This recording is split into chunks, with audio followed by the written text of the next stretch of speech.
Hello again, YouTube. Argonaut2 here, and I wanted to take a few minutes to talk to you today about my Ruger 10/22 Takedown.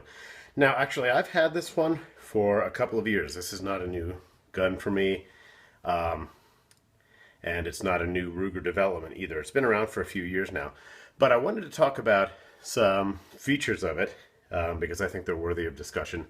And I also wanted to talk about some developments that have come along since I actually purchased this one.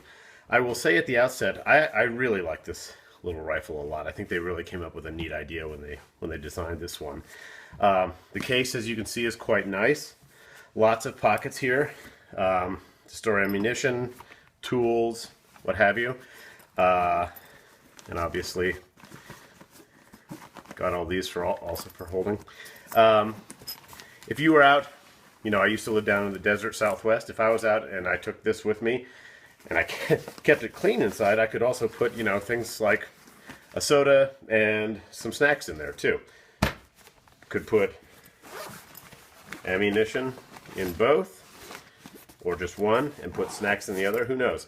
But whatever your situation is, it's really a viable little rifle for either the range or packing around if you're out hiking around and out in the desert, what have you, want to do some target shooting.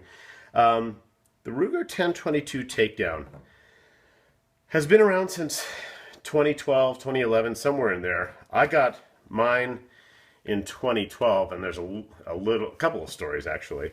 The first is that I got it over the summer of 2012, and probably within 6 or 8 months, prices for all things 22, and in fact for a whole variety of firearms, as you may know or remember, were extreme. Things got ridiculous, things got crazy.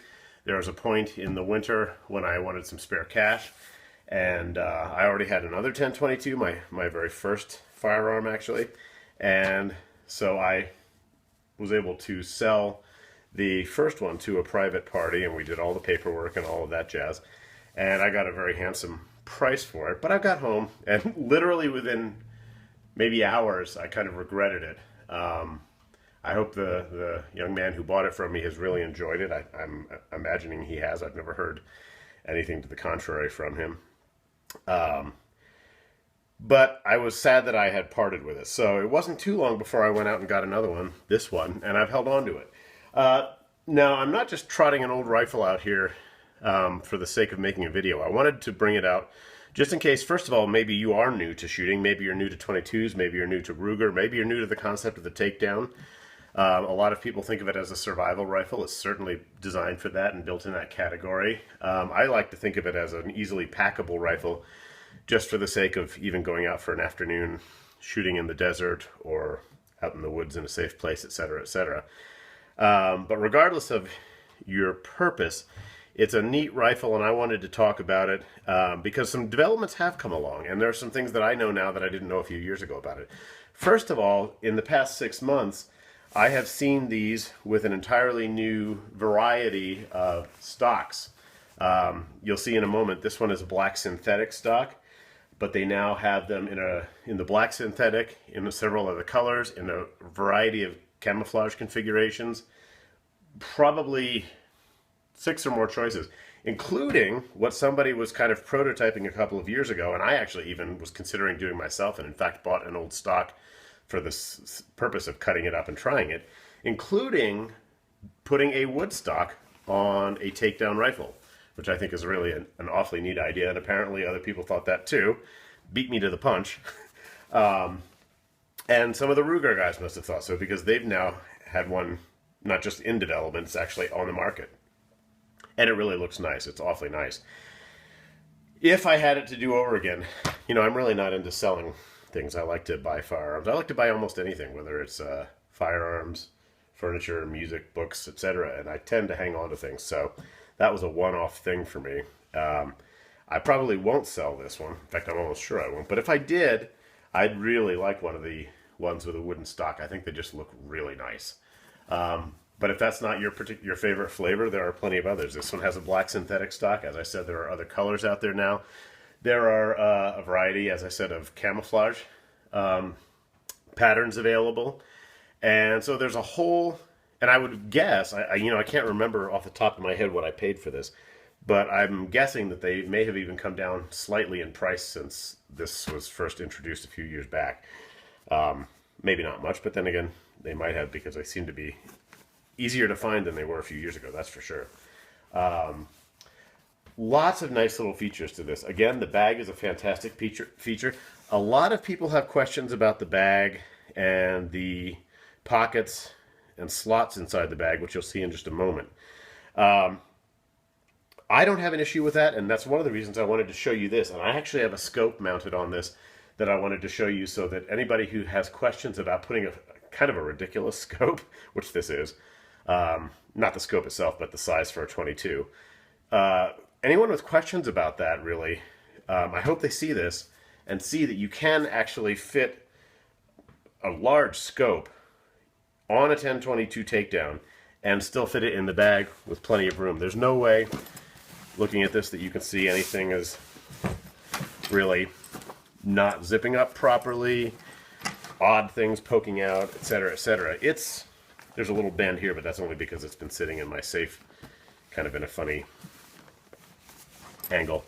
But I wanted to show it to people so that they can see that. Also, something more before I open it up, if you get one, you can get an additional identical strap with a pad from Ruger. I would imagine somebody's probably got them on sale on eBay or Amazon these days too.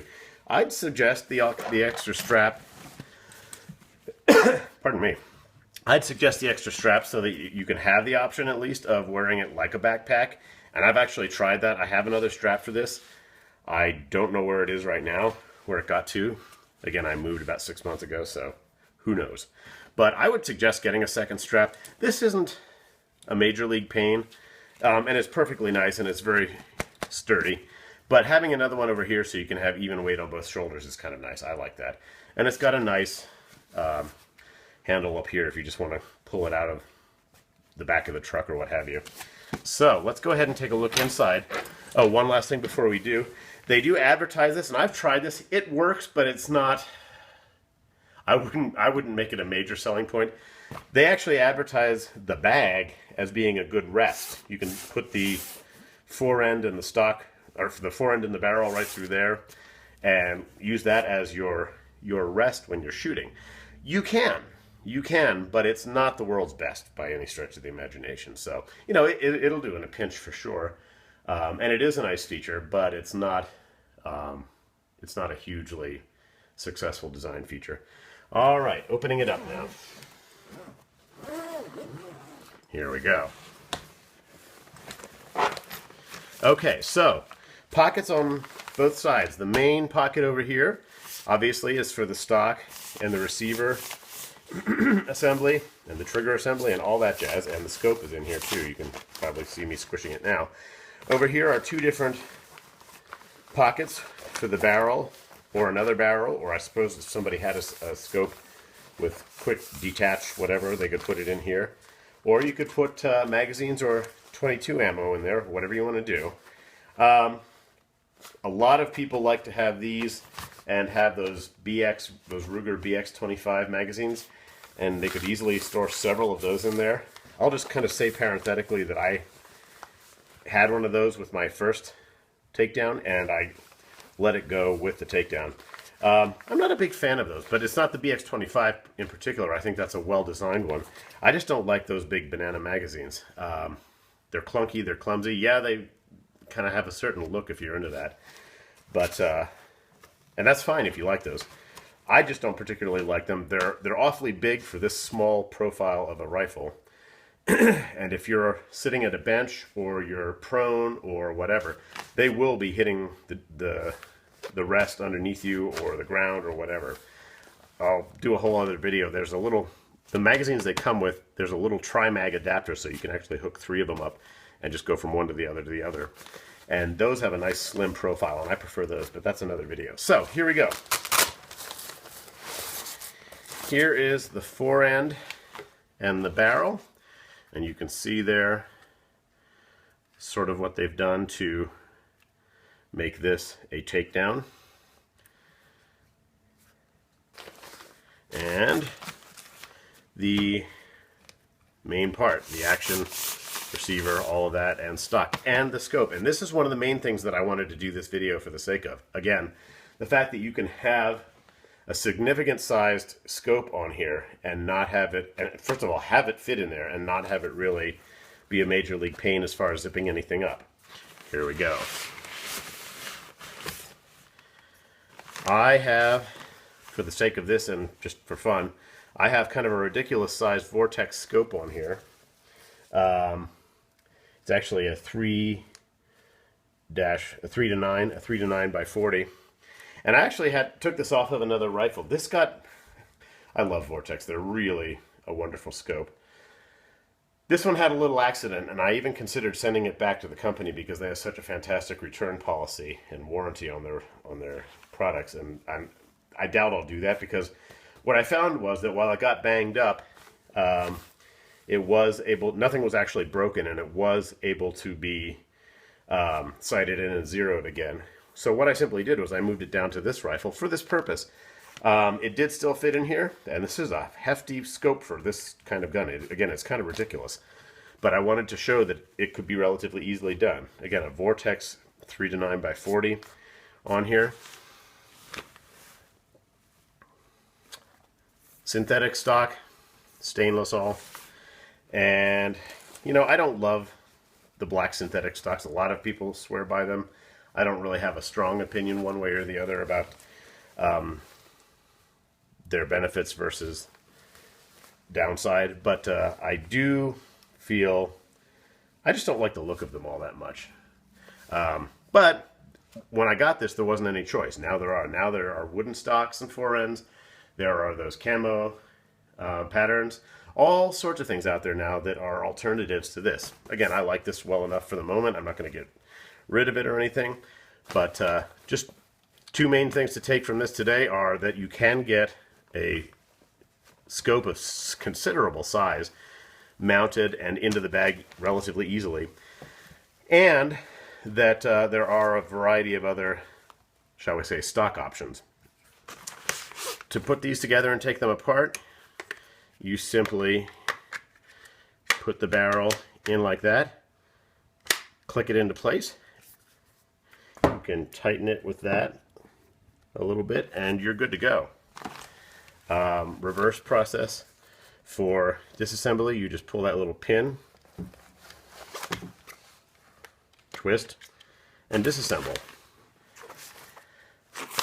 Easy peasy. I really enjoy this little rifle. It's as good a shooter as any 10-22. One might think that accuracy would take a dive with something like this, but it doesn't really seem to. They've got a tight enough design on these that it seems to be pretty darn good. One thing I will say, and this is again another subject for another video, trigger assembly. It's got the standard, nowadays standard Ruger 10-22 trigger assembly in here. I'm going to give some props to an outfit in Washington State. They're down in Southwest Washington called Brimstone Gunsmithing, and you can look them up at brimstonegunsmithing.com.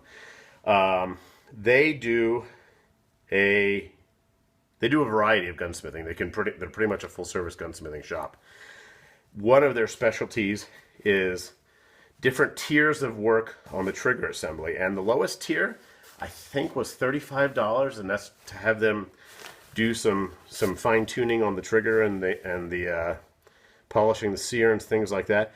I sent not this trigger assembly, but trigger assembly to my other 10-22 and it got it from being the Ruger legal liability trigger awful thing that was about 9 pounds of pull, which is enough to seriously, if you've shot these before, it's enough to seriously pull you off target. It's a ridiculous trigger. Everybody knows that about Rugers. They love Ruger 10-22s, but they also know that they're a ridiculous trigger.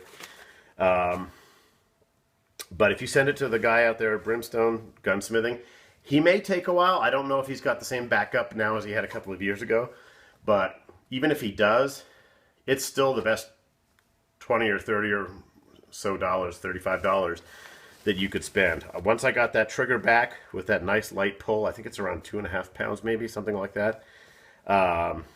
He has found the sweet spot. It is really, really nice, and I'm going to send this one to him shortly to have him do the same thing here. so that this is an equally fun and effective little rifle to go shoot with.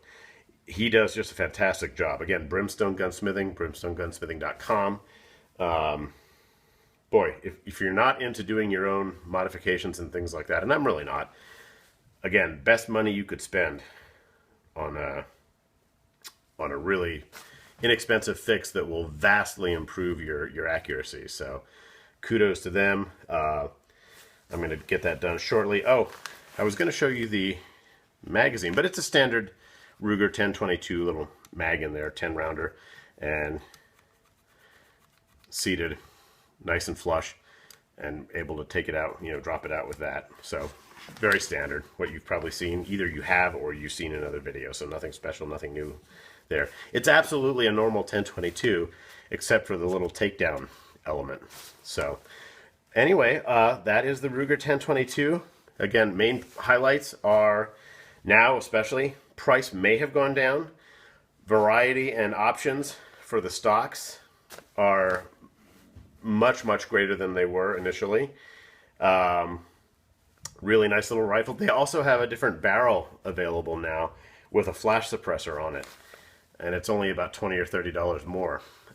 So that's kind of an interesting little additional element that they have now. Ruger 1022 Takedown. Nice little rifle.